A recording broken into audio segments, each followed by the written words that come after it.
Good morning, Tampa. This is John Dingfelder with the WMNF show of the week, Down and Dirty. We are thrilled to be here and thrilled to have some great guests. Not thrilled necessarily about the results of the election, and I think that's what we're going to be talking about for the next hour. We hope you will join us. Give us about 15, 20 minutes before you start swamping our phone lines, 813-239-9663. Let us get into some meat for about 15 or 20 minutes, and then we welcome your participation. So let me go ahead and get started. We've got some fantastic guests. Two of them have been here before, and one is a rookie with us.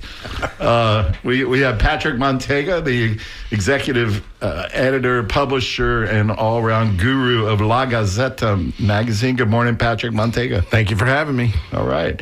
His sidekick, his assistant publisher and editor, Gene Suda. Good morning, Gene. Good morning, John. Always with an opinion. That's why we love you, Gene. And Barry Edwards is new to our show, but I know I've seen him around the station lurking at Mitch's show and other places like that. Barry Edwards, how are you? I'm marvelous to be on this show with these two esteemed journalists. My wife, who sometimes helps me produce these shows, she said, you should have Barry on. He's never short on opinions either, and often on the other side. So, well, I got to say, on Mitch's show a month ago, I predicted a 13-point victory for Trump in Florida and a 12-point victory for Scott in Florida, and everybody made fun of me, and I was wrong. Scott got 13 and Trump both got 13. Oh, goodness. Yes, I do remember your prediction, and we had you hauled away in the white suit. They're coming to take me away, ha-ha.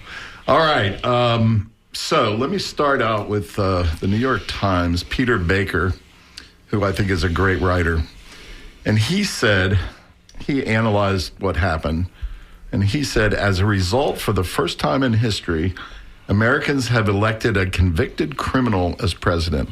They handed power back to a leader who tried to overturn the previous election.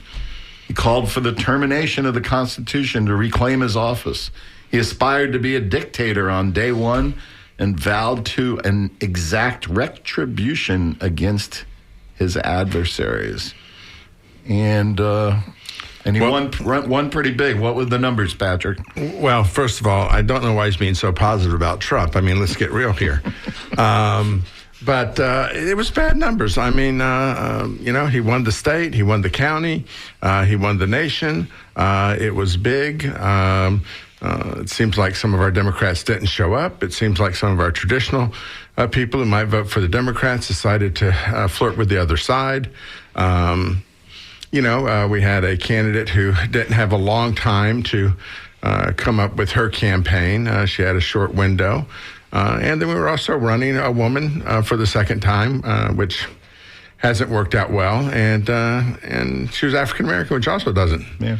Gina, are we that chauvinistic as a nation that are we ever going to elect a woman president? Probably a Republican. But interesting. I think that even in the retrospect of that analysis, it tells you that our messaging was off. All the issues that we believe are really important, where we want to educate everyone to be right, meaning Democrats, while the Republicans want to win races. So they get in and do whatever they want. We need everybody to know ahead of time. So whether it's pronouns or whatever it is, I'm for 99% of the Democratic platform, but I want to get in first so that we can do it. We get this.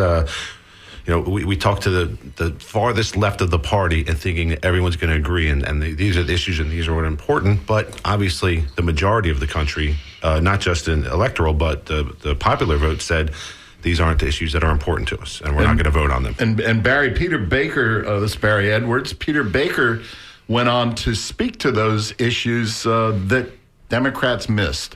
The economy, inflation, and this issue about illegal immigration, which that issue really strikes me weird because, it's like I don't feel it. I don't see it. Does anybody feel it on a day-to-day basis? Or did the Republicans just create it as a boogeyman and it stuck? No, actually, and I know Peter, and my brother does a lot of interviews with him, and my brother happens to be the most cited scholar in academia in the world on the presidency, George C. Edwards III at Texas A&M and Oxford. And I think what happened here is and most of the analysis of Trump is he doesn't create a boogeyman. In fact, on immigration, he never mentioned it. He never mentioned anything until the debate with Governor Perry of Texas, who is, I think, unarguably a conservative, got booed when he wanted to do in-state tuition for Dreamers or that type of people that like 2013 or maybe Right. 2015, something like Right. that. Well, the kids that were there had come over with their parents, and Right. not their own fault. So he got booed. That was the first time that Trump ever mentioned it. So what Trump saw is the Republican Party was moving that way, and he got in front of the issue. And then he got in front of it as he saw independents, but he also saw a lot of Democrats in some of these issues. But he also saw Hispanics. There were districts in Osceola. Mitch Perry just wrote a great article.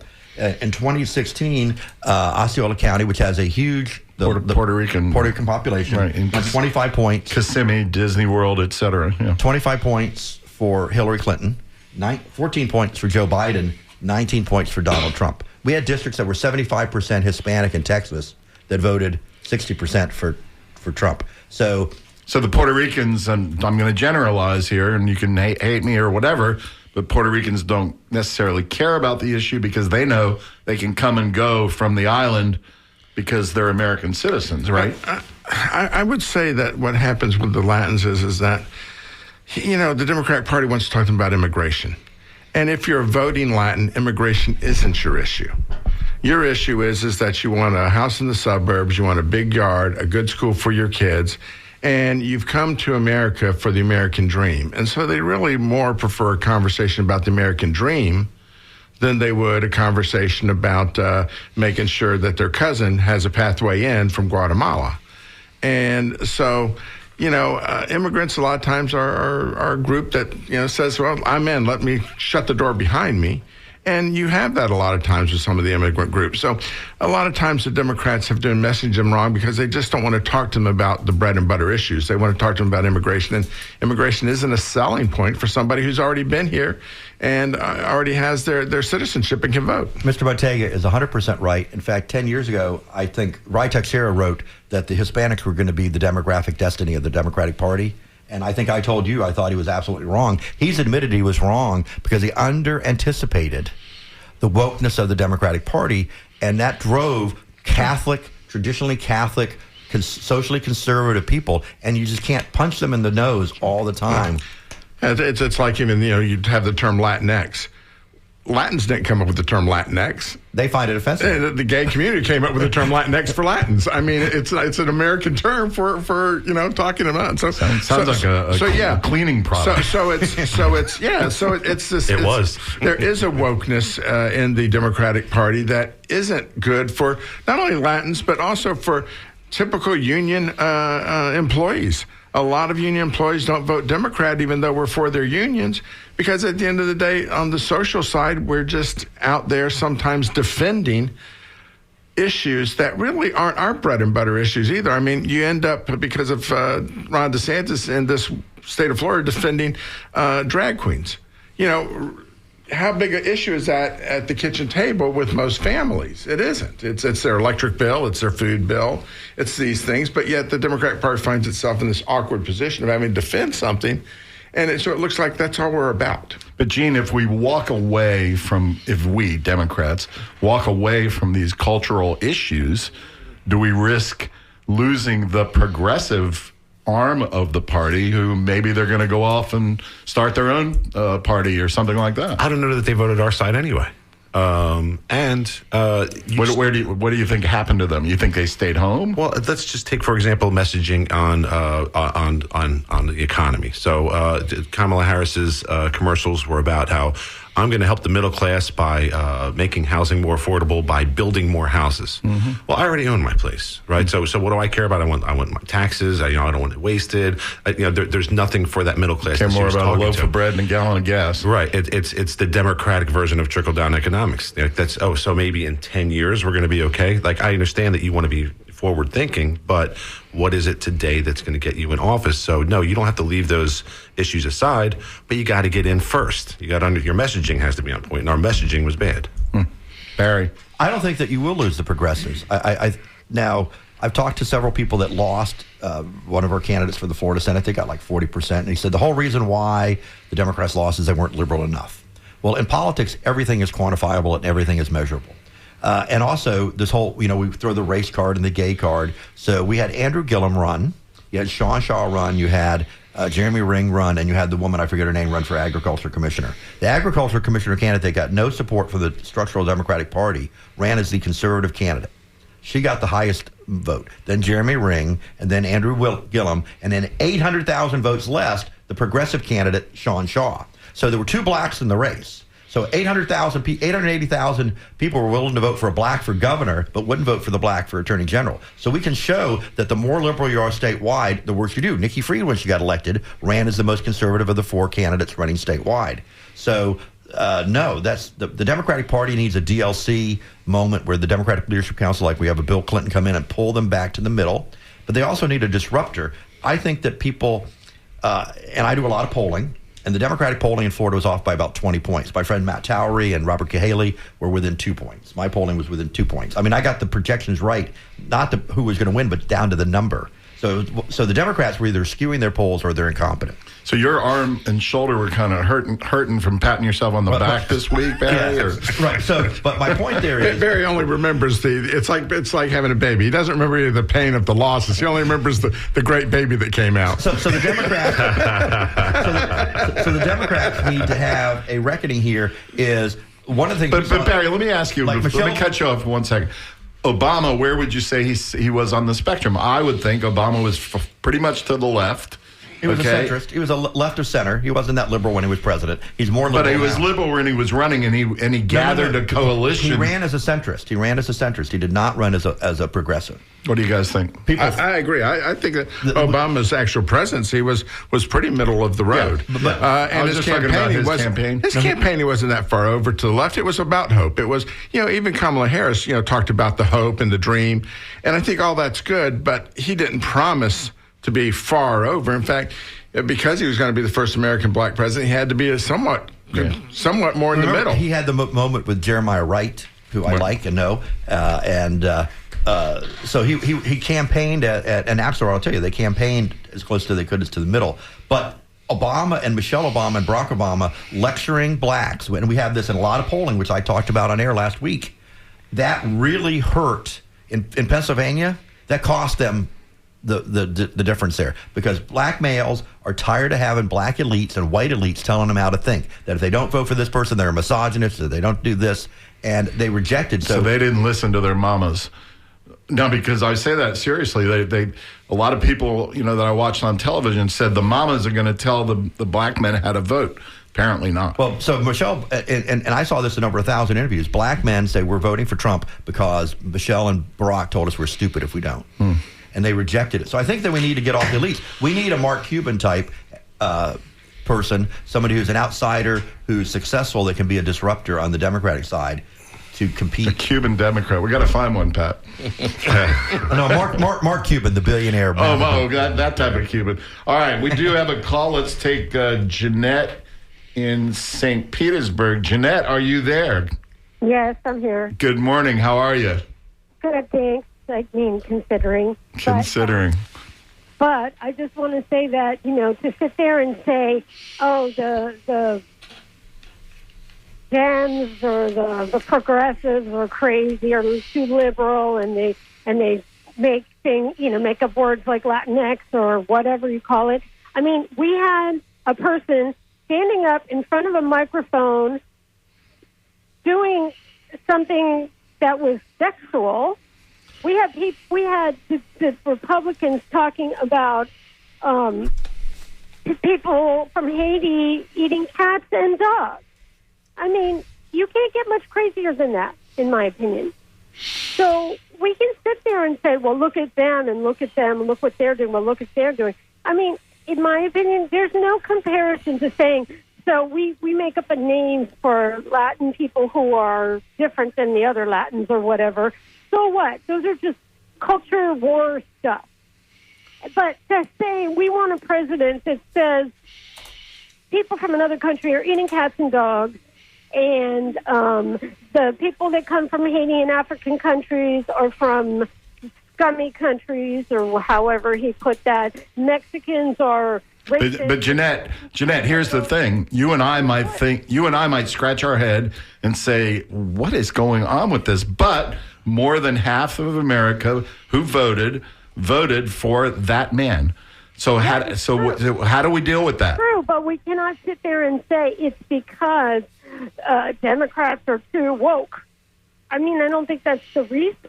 Well, I think we can. We actually can quantify all of this stuff, and the good pollsters that How do you quantify saying that the Dems are too woke? Is that the reason, or is the reason the economy? Well, the economy was the big thing, but the people are racist who aren't voting.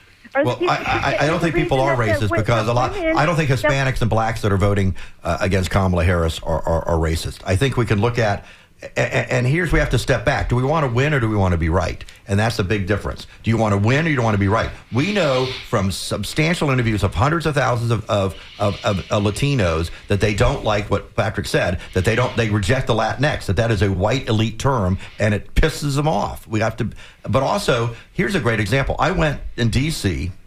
to get eye drops about a month ago. When I went to find it, it was locked behind a counter, and I had to wait 10 to 15 minutes to get somebody to come and unlock it. Everywhere in the country where people had to go into CVS or an Eckerd Drugs or whatever and had to wait to get that product unlocked because of shoplifting, that is even though crime is generally down in even those large cities, that is an ad for the Republican Party saying, here's what happens under Democratic leadership. So we have to start to address what people think other than ourselves in our own echo chamber. And that's, by the way, if you're just tuning in and we're down and dirty, I'm John Dingfelder.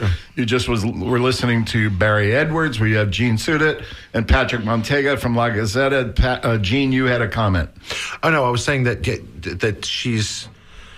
We're not saying that it's because of those things. It's because that's what our marketing is. We're saying this is what we're about. We can be about it without that being the chief thing. Do we want to win or do we want to be nice people? The problem which one is it? The problem is we're getting labeled with these things. And so even though the Biden administration dealt well with the economy, it got labeled as the administration of pronouns and oversensitivity and allowing crime to happen and shoplifting to happen and being shoplifting crime. We got labeled with those things. It isn't that we are those things, but we are labeled with them. And so we have a labeling war to fight here. We've got to change what we talk about. And so the Republicans have done a great job of making us defend things that aren't our major goals and our major issues. And that's what they're great at doing. And what you saw Donald Trump doing was making us defend things. I don't want to defend illegal immigration. Illegal immigration's bad. Right. When you're explaining, you're not campaigning is an old narrative. But also,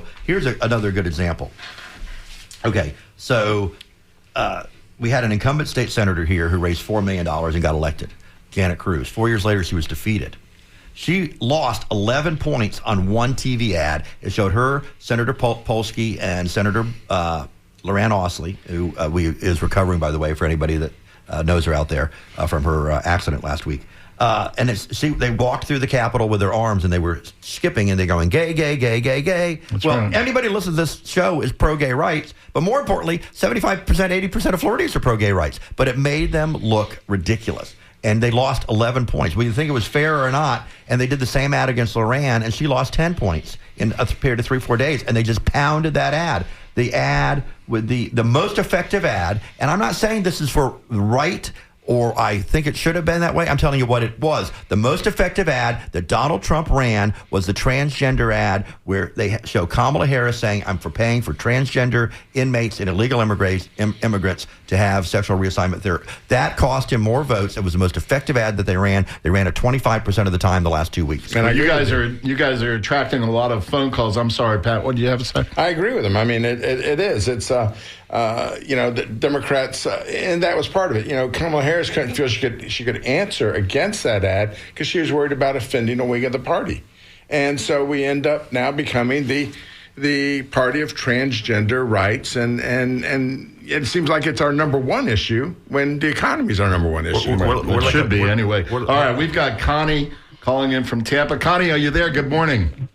Good morning, sir. Enjoy your show. Thank you. And I want to just say this, that if we are consumed by ads as opposed to educated economists and people that really study this, that shows that the economy overall was in good state and job creations were moving forward, and American people can be swayed by insignificant ads that tickle their stomachs. But what's important for me is that everything that America has been teaching in terms of more value, they was willing to tote, and they did carry their candidate all the way to the front of the line. And the reason why Democrats is having such a hard time with young black male voters is because of their lack of production. You just can't scare us black folks into thinking that we're voting to save our lives when we are catching hell every day. So, Connie, the bottom line with you is you want to see action instead of words. I think I know who Connie is. We love hearing from you. Thank you, dear. Thank you. All right. Let's go with Steve in the South County, down there in the dark red regions of South Hillsborough County. Steve, what's up? Yeah, I should have made it clear. It's the so-called dark blue regions of southern Pinellas County. Oh, southern Pinellas County. Okay. But I got to tell you, St. Petersburg. the people who will vote for a convicted felon, adjudicated rapist, a man who clearly engaged in espionage, insurrection, sedition. All right, we got the list. Go ahead. Who is presenting himself in public as somewhat of a crazy, dangerous Hitler wannabe, but without Hitler's vision, courage, or intelligence. And they'll vote for him because they don't like transgender people, or they think the cost of living is too high, or some other reason. To me, it shows you that a majority of the Americans who voted this time have no moral compass. They have no empathy. They have no conscience. They are people who are enamored of The Sopranos and Breaking Bad, and who see bad guys, villains, as heroes. All right, Steve, we're gonna talk about that. Thanks for joining in. All right, what do you think about that? I think we're looking. I'm sorry. I think we're looking for. Well, a lot of people they're looking for a moral victory. Like we're like a bad sports team that. Hey, we played Alabama really tough. We only lost by 30 we this stayed time. within 5 points. The moral victory is, and now we're on this side saying, "Oh God, what happened?" And at least we were right. And just to beat it again, we have bad messaging, and we need to win in order to get what we need. That national politics is pro sports. You know, people have a team; they're for their team.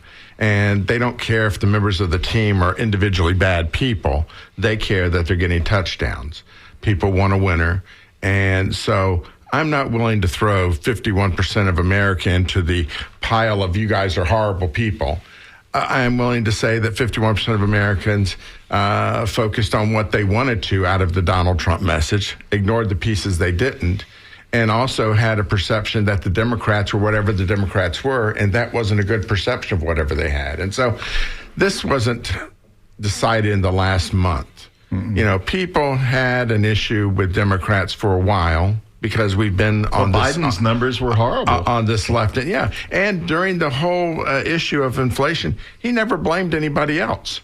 Mm-hmm. You know, so all the blame goes on the Biden because Biden wasn't out there fighting with big business saying, hey, why are you guys driving up prices? What are you doing here? Why is the oil industry making record money?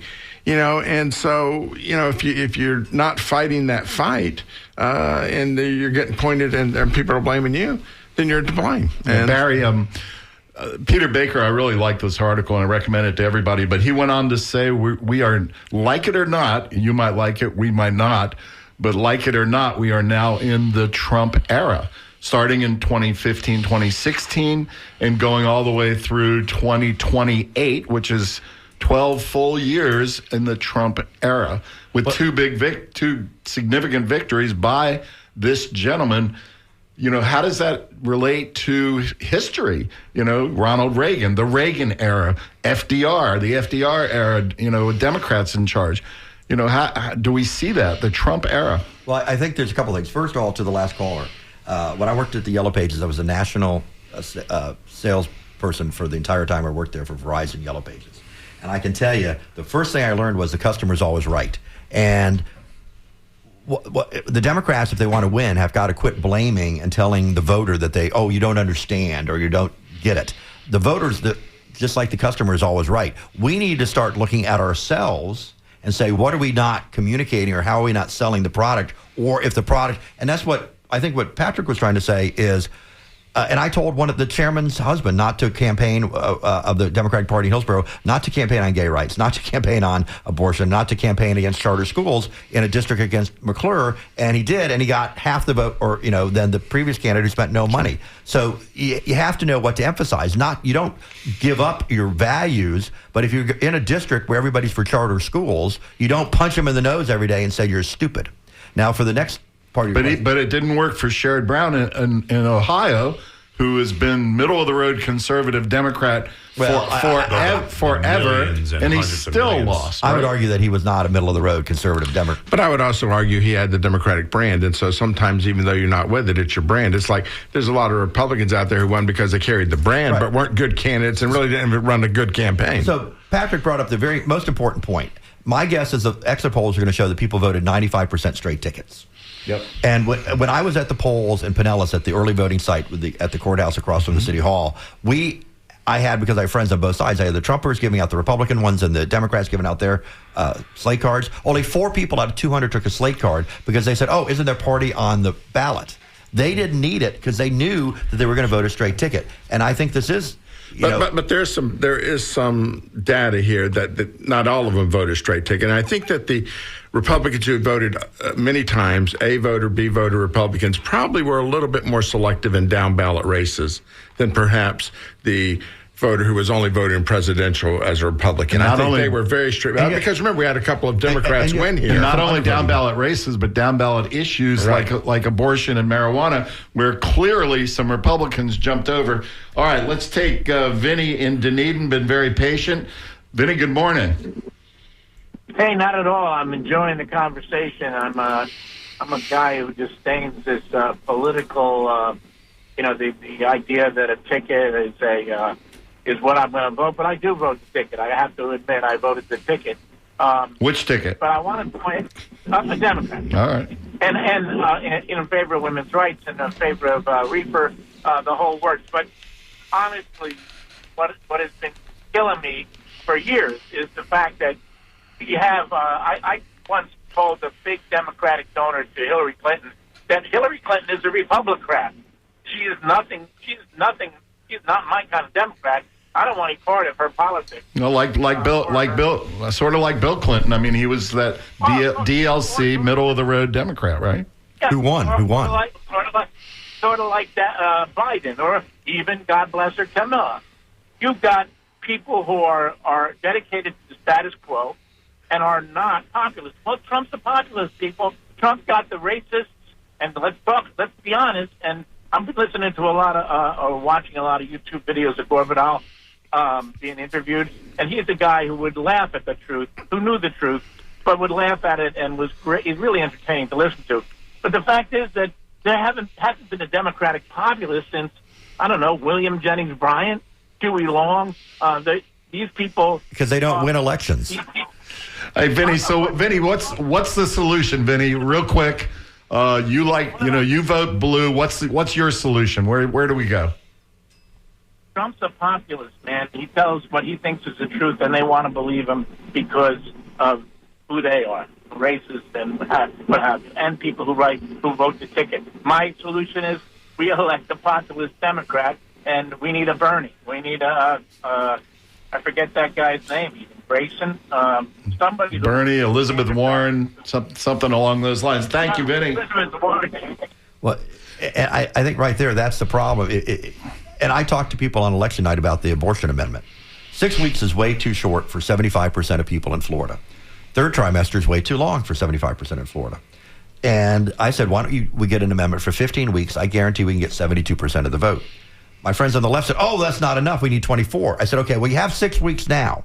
So do you want to get better, or do you want... So everything in politics is on the margin. You can't get 100%. If we want to defeat things because they're not perfect, then we can easily do it. But you mentioned the Trump era. I think that there's the realignment for the Trump era is that Hispanics are going to become Republicans, and you started the erosion of the black vote, of the African-American vote, and particularly the Caribbean black vote. So this portends poorly for the Democrats nationwide. They're going to have to change their emphasis of what Patrick said. It's all about, you don't have to lose your values, but you don't have to talk about things that don't get you votes if you want to win. Charlie Crist, and I know he lost his last couple times, said this, that you can't govern if you don't win. Yeah. No, Donald Trump's great about changing the conversation. And so it's his conversation all the time. So whatever you try to hit him with, whether it's Puerto Rico or whatever, he's changing the conversation to something else. And generally, it's so outrageous that you focus on it and you forget the last problem that you're trying to deal with them on. And the Democrats are bad about it. We end up defending ourselves. We end up doing this as opposed to just changing the conversation. And I think we have to get better at just moving forward. Gene, let's talk about this strongman issue, okay? Clearly, Trump is, for better or for worse, he's portraying himself as, I'm the strong guy. I'm going to take care of you. Women, I'm going to take care of you, women, even if you don't want it. I'm still going to take care of you, little girls.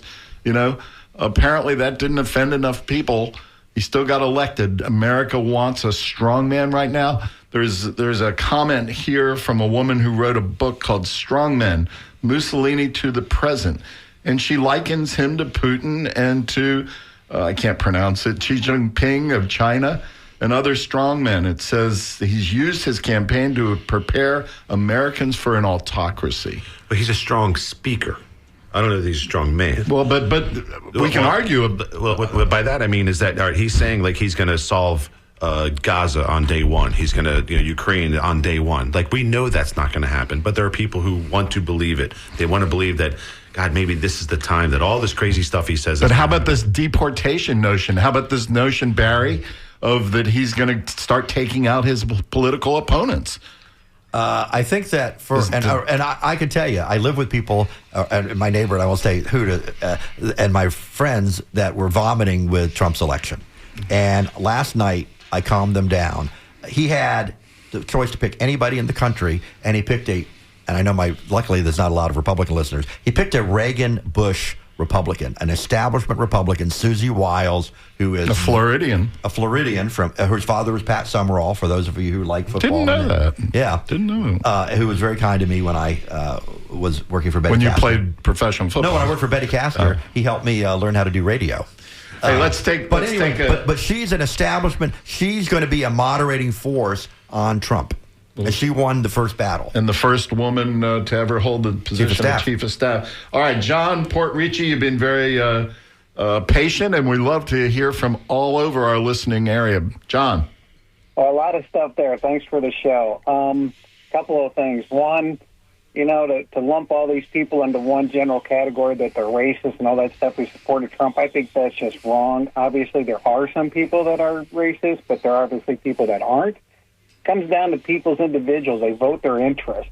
They'll overlook the racist comment, the misogynistic comments, whatever, because they vote their interest. And a lot of those people's interest was the economy, didn't care who he was. Now there's some people that, Proud Boys, they voted for him because he's a white supremacist or whatever, so they voted for him for their interest. Hey, John, you're up there in Port-Ricci, deep into red country of Pasco County. I hear you. So these are your next door neighbors. They're not necessarily bad people. They're not necessarily racist, but they're people who've been suffering from 20% inflation over the last 2 or 3 years. They voted red even before that because I don't know. I think a lot of it has to do with the conservative media and the intellectual dishonesty they feed their listeners. But I have another question that's more on the legal side, so you might have somebody else come in to do this.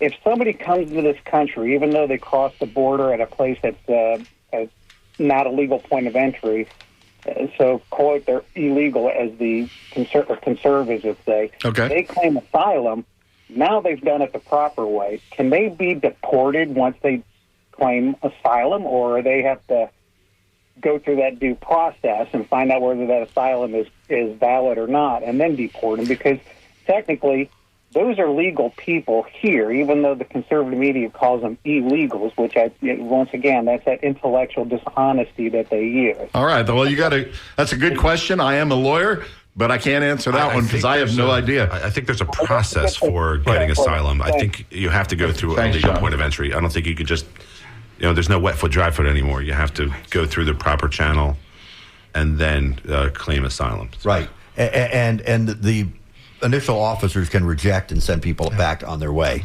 All right, guys, we have a very special guest. She needs no introduction because she's the beautiful, talented, charming, and brilliant Lynn Marvin Dingfelder, my wife. You are on the air, miss. Hey, Lynn. Hi, guys. Johnny, I'm not going to call if you keep saying stuff like that. It's really embarrassing. Which stuff? Beautiful, talented, charming, brilliant? Listen. I'm going to switch gears on you for a second because I think there are a couple points that you guys haven't tapped on, and one is... That's why we needed you here this morning. I just couldn't do it. I'm sorry. I'm still... In mourning? Upset. Yeah, but the point is that for 103 days or something, Kamala had an incredible campaign. She did an incredible job that I thought was pretty flawless. You can discuss the messaging and all that, but as a candidate, she was very strong. And we put up two really strong, talented women. And I think you guys are right that, sadly, this country probably isn't ready for women in leadership, which is absolutely horrifying to me. Gene says it might take a Republican woman to be the first woman. That's true. Nikki Haley might have done it, because I know a lot of people that would have crossed over. But the point is, I thought, and I want to hear what you guys think, that campaign was actually very well done. She was all over. You couldn't have worked harder. But there seemed to be this sentiment or this intrigue with this madman that people are just drinking the Kool-Aid. And I guess the other thing I'd ask is, how do we get through the next 4 years? What do we all do? I mean, I don't know if I have any fight left in me, So what do we do as the other side who are sad and licking their wounds? Maybe I should have had a therapist. Well, thank you, caller, and crawl back under the covers, and I'll be there soon. Oh, I think, Lynn, I think there's two answers there. One about the era of Trump, like John said. There's no one else who's like Trump. J.D. Vance is not Trump. You have to have sort of a compass, a moral compass. You have to know right from wrong. Like, he says whatever comes to his mind. Whoever the next Republican is that's going to run is not going to be Trump. So I think that era does end as far as that person. Now, the Republican Party who they put up, they're all going to try and be Trump. They're going to be trying to be little junior Trumps. But as far as the campaign, I think if you ask a lot of Democrats, they'll agree that even when Kamala was first nominated as vice president, it's a beautiful thing that it happened. But I think a lot of us said, we don't think she could ever win the presidency. And when she actually became the person who was the person on the ticket, we sort of convinced ourselves that she could win. We said, God, the poll numbers are good. She killed him in the debate. Like, we really got something here. And we all just really convinced ourselves that it was going to happen. And it felt good. But I think that we convinced ourselves of something that just wasn't real. I thought she ran a good campaign for as short a time as she had. I think the other thing that we have to remember... Biden kind of messed it up, right, Pat? Well, but you also have... agree with that. What I hear a lot of people calling in saying is that, this guy was a convicted criminal, blah, blah, blah, blah, blah.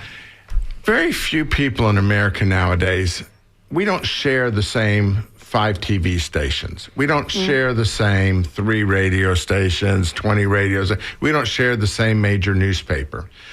There are so many people in so many different silos of information that the vast majority of the people who voted really don't have a great understanding of the economy, how it's affected, the world economy, that we were doing better than that. They don't some of them have really no earthly idea what Trump was convicted of, what he wasn't convicted of. They live in a world where the only little things they saw in it was that the Democrats were unfairly persecuting him, or this, that, or the other. So the reality is that we're not all getting the same information, and then America's making a choice. Every American's getting their own little bit of information, And the reality is that every year they're getting less and less information about government. They know less and less about what's really going on with news and daily events. They know certainly more about what's happening with their music streaming, with things like that, with their gaming. And so, a lot of the advertising that I might have saw on TV, another voter saw absolutely none of it. They saw none of the TV commercials. I've talked to people who, on some of the local elections, like Susie Lopez, I saw those commercials were devastating Andrew Warren, but I talked to other people who saw not a single message from Susie Lopez on this. And you wonder, well, what the heck, where are you? And so I think that's also what we're seeing is people voting on their own little bit of information they got. They're making the best decision possible. And so not only do we have to do better with messaging, we've got to do better with figuring out how to slide our message into everybody's different outbox. Hey, Lenny, let me go ahead and jump over to Marianne in Seminole. And Barry, we're going to get your thoughts in a second. Thank you for calling, my dear. She's gone. All right. She got mad at me about that crawl under the covers thing. Yeah, but I didn't mean that in a dirty way. It was very creepy, John. Really creepy. And that's your wife. How do you creep out your wife? All right, Marianne. Marianne, are you with us in Seminole in Pinellas County? Can you hear me? Yes. Can you hear us? Okay. Yes. I enjoy that lady's. Appreciate her sentiment and what she said. But one thing that I've been feeling for a while, I'm a practicing Catholic, and I haven't heard many people, actually none, except somebody on your show this morning, talk about the Catholic vote. I really have been feeling for a while that the Catholic Church is going to sway that election. Because I went to church, and a few weeks ago we had a video during the Mass at the beginning to vote anti-choice. And so that worked for Florida, but it worked also for Trump. And many Hispanics are voting for Trump because of the abortion. Well, thank you for your perspective. Any Catholics in the room, gentlemen? I don't know, maybe I'm the only Catholic. Are you a lapsed Catholic? Well, I think what I am is I was told by someone who wrote in I was a dead member because I don't go to church. And I think that's probably, most of the Catholics I know, they say they were raised Catholic. So I don't know how much influence the Pope or the Bishop or the actual diocese has on how people vote. I think in some of your Baptist churches and all, it's a lot more of a community-oriented thing. My experience going to Catholic church here is it's just Catholic church is very quick. 45 minutes, you get in, you get your reading, you shake hands, you get another reading, you find out your bulletin, you get out. It's not this 3-hour we're singing together and it's kumbaya and we're going to have drinks afterwards. I thought the Catholic Church used to be a really long service, so they tightened that up. Yeah, well, you have to. Remember they had the whole campaign, Catholics Come Home. They had to get people to come back to church because. So we've only got a few more minutes. Let's jump to world issues, Barry. It concerns me greatly. Is Trump going to walk away from Ukraine and just roll over to his buddy Putin, or in Gaza, he's got his buddy Netanyahu? Are they just going to basically have genocide, for the remaining million people in Gaza? What's the deal? So I think about half of the Republican Party supports the Ukraine spending, half doesn't. I think that, and it depends on who becomes the Secretary of State. If Marco Rubio, if our senator gets tapped, is he on the short list? He's on every list of the top three. And Susie Wiles likes him a lot. The Lazitova likes him a lot. The people on his campaign like him a lot. I was told that the most favorite Republican in Florida from the Trump campaign is Joe Gruters, and the least favorite is Ron DeSantis. So Ron DeSantis is not going to get any post from this administration. But I think you're going to see some restraint. We're already seeing it. Look at Trump saying nice things and having détente with Kamala Harris after their conversation and having press releases that were nice. He is trying to build a legacy. My friends that know him well, and I met him for the first time in 1988, or 1986. Were you on The Apprentice? No, but he got me tickets for theater with Senator Eleanor Weinstock, the Democratic state senator back then. But he wants to build a legacy now, and that may be a restraining factor. Plus, he's old. He's older, and people tend to kind of calm down. But I think that Patrick wanted to go back to on media. we know, like when Biden and Trump ran, they had about 76% penetration, which means 3/4 of people had got the message. And then both campaigns, Trump and Biden in 2020, spent another $30 million on buying radio. And that got them up into the mid-90s. Joe Rogan's podcast is twice the size on a daily listenership than the NBC Evening News. Twice. And we know from the polling that the most persuadable people that voted for Biden that could be persuaded to vote for Trump were where you were born, if you're from the Middle East, and 2, if you listen to Joe Rogan. Kamala Harris should have taken the risk and gone on. When Joe Rogan endorsed Trump and gave him 3 hours, that over 100 million people have listened to that podcast now, that was devastating, another devastation for young people to the Harris campaign. Well, and that goes to what Patrick was saying, is you get your information from different silos. I've never heard Joe Rogan in my life. I've heard his name. 15 million but listeners. he's not my silo. I listen to 2 places. Listen. WMNF and La Gazette is where I get my news. There you go. So speaking of MNF, our fearless news leader, Sean Kinane, has done a little bit of quick research on this Catholic issue. And it says Trump did better this year among Catholic voters, according to AP, a survey of more than 120,000 voters. In 2020, Catholic electorate, one of the biggest religious blocs, was almost evenly split. But this year, according to VoteCast, 54% of Catholic voters supported Trump and 44% Harris, a notable drop given the large Catholic populations in several battleground states, including Pennsylvania, Wisconsin, Michigan. So, interesting little religious fact. Where were we otherwise, gentlemen? One of the things also we ought to look at is Democrats have to face reality. When you're a drug addict, you have to say, and I do a lot of mental health with some of my clients, is you have to admit that you're a drug addict or an alcoholic. You do mental health with your political clients? Is that yes, what you... they're very involved in the anti-drug movement. You know who I'm talking about. Senator Rasan has been the leader on the anti-drug crusade and helping people with that. He does a good job. And I think Democrats have to start, this idea that we were going to get, that Kamala Harris was going to play in Florida was silly. She never did. That the Democrats were going to play for Muscarell or Paul was silly.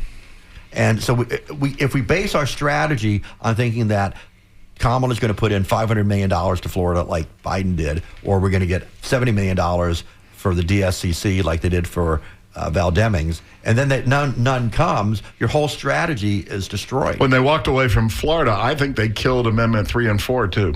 Because all the air went out of the room or out of the balloon or whatever it is. Let me take Simon's call here. He's been waiting out of Lakeland for 22 minutes or something like that. Wow. Simon, are you there? Yes, thank you very much. Simon's becoming a regular caller. We appreciate you listening.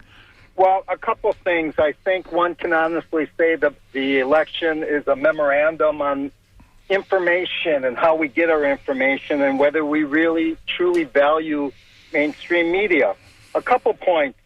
Some of the verbiage that was used by the Harris campaign as describing Trump Hitler, and then you had, in retrospect, you had Slotkin, Casey, and Baldwin, those senators, showing ads that actually had Trump in the ad. As far as the trans ad, I think you're missing the point with all due respect, and I understand that's your profession. I don't think the issue was about paying dollars for trans operations. I think the issue with the trans ad is fathers looking at their daughters saying, I don't want boys or men playing in girls' sports. You're 100% right. You know, so that was the issue there. As far as some of the counties across the country, there's over 3,100 countries in America, and what I saw last, there was not one county in which Kamala Harris did better than Joe Biden did. I don't think that's necessarily accurate, but listen, we appreciate your call, Simon. We're almost out of time. Patrick, you've written in La Gazzetta. By the way, La Gazzetta will be inducted into this in D.C. Help me out, Pat. The Library of Congress will be officially inducted into Library of Congress on Tuesday at 4 o'clock. We'll be hanging out with Congresswoman Kathy Castor, with you and Lynn and my kids. And of course, Lynn Marvin Dingfelder was the documentarian that worked closely with the Montega family and put together a beautiful documentary. We're all going to be up in D.C. with Gene as well to Barry. You can come. You're welcome to use me for the cover photo. There you go. But anyway, he'll be inducted in the Library of Congress. We're very proud of the family and of Lynn. Pat, speaking of La Gazzetta, this week you wrote about the election and specifically about environmental impacts and the impact of this election on your grandchildren. Yeah. A lot of people, a lot of Democrats call me. They're mourning this, and all I can say is, frankly, if I'm 6 years old, I'm okay. I might get a tax cut out of the deal. With You'll Donald get Social Trump Security one of these days. Right. I don't need an abortion. Blah blah. I'm okay, but. I do feel bad for my grandkids because I am very worried about our environment. And the Republican leadership and Donald Trump seem to believe absolutely that people aren't responsible for climate change and therefore people can't do anything about it. And the close election we had between Gore and Bush, had Gore won, we'd been 10 years ahead on the issue of trying to mitigate climate change. This is going to put us another 10 years back. 4 years of Trump will put us 10 years back on mitigating climate change. And I feel really bad. I took a look at the map, and everybody who got flooded in Hillsborough County voted Republican. So you voted for people who don't believe they can do anything about your flooding. The waterfront homes, right? Right. Yeah. Let's go ahead with, let's see, Lila in Brandon. We're getting calls from the whole Bay Area today. It's fantastic. How you doing, Lila? Leila, excuse me. Yeah, Mr. Dingfield, it was nice meeting you at the Historical Society meeting in Brandon about a month ago. Absolutely. I'm just relieved the election is over, and our Floridians have gone through a lot, just like North Carolina and South Carolina, and I'm optimistic about the future. I think that the small businesses really go out and support your small businesses right now. Everybody is struggling after the cleanup of the storm, and I just wanted to comment that all have a heart and think about we need to go forward. Well, Leila, I know you care deeply about the homeless. How are the homeless doing after all these storms? We're still feeding about 70 people. We have dropped off to about maybe 60 downtown. I don't know if they went back home to their parents or if they were arrested, but we still go down on Tuesday nights. The trailer parks that I go to where the migrant children live, they've lost some trailers. We bring food out there and supplies for them. Leila, we appreciate all you do, and thanks for listening and calling. I wanted to do a real quick comment. I think for people who are worried on both sides, and Joe Scarborough and I had a conversation about this a little while ago, is America, unlike a European democracy, we have guardrails. First of all, we're a federated system, so we have education is basically done by the states. You have governors, you have state legislatures, and you have counties, and you have city governments that all are enshrined with their own political power in our Constitution. And then on the federal level, you have a Supreme Court. Now, a lot of us probably think that they've gone too far to the right, but there's still a guardrail that has rejected Trump on some things. And you have a Senate, and Republicans announced they're going to keep the filibuster. And the House margin, the House is probably going to be Republican by about 4 or 5 votes like it was this time. They're going to have enough Republicans that can stop things that are crazy. So even if you think that Trump is going to overreach, which the incumbent parties always do, there's guardrails to stop it. Well, so Barry, you segued into what I want to be our last topic, and we've got about 1.5 minutes left. My father was in the military. Okay, he saw what happened during World War II. We're Jewish, had probably a bigger impact on us personally. He fought. I mean, he didn't fight, but he was in the Army. He served. He loved our country. He loved the democracy that we stand for. Are we concerned, gentlemen? Are we at risk 5 days after the election or 3 days after the election? I think we're having a peaceful transition of power right now. We are not like the leader, but democracy itself, I think. I think that we're having peaceful transition of power because of the Democrats, not because of Donald Trump. And so I think that both Kamala Harris and Joe Biden have really tried to lead by example and try and show Trump this is how you should have done it last time. Am I worried about democracy? Yeah, I am. I'm worried about democracy because I find Americans not training themselves on how to run it. Well, listen, we are out of time. It was a great discussion. Maybe we'll continue it next week. This is John Dingfelder, Down and Dirty. I've had Barry Edwards, Gene Cita, and Patrick Montega joining us for a very inspirational conversation. Skip, thanks for doing the board. Irene, thanks for answering the phone. A lot of calls today. And everybody have a wonderful, wonderful weekend. Try and breathe. Be good to your neighbor. WMNF Tampa.